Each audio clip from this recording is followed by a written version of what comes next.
was still 954 miles. Anybody who spends any extended time in solo in Antarctica, it's no small feat. It is extremely challenging. So that was one. It wasn't a full crossing of Antarctica. Two, as you mentioned, about half the journey was on the spot road.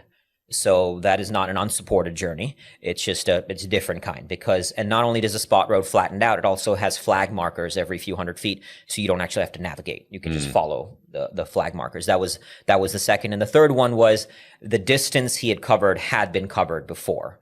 So Henry Worsley, Alexander Game, there was a few other adventurers that had covered that distance. The distance I was attempting to cover had never been covered before. And it was the coast-to-coast crossing. So Borge Ausland, legendary Norwegian explorer, he was the first man ever to do a full coast-to-coast crossing of Antarctica. And when he did it, it had never been done before. So the goal was simply to do it. And he used a small kite for parts of the journey because, again, it had never been done.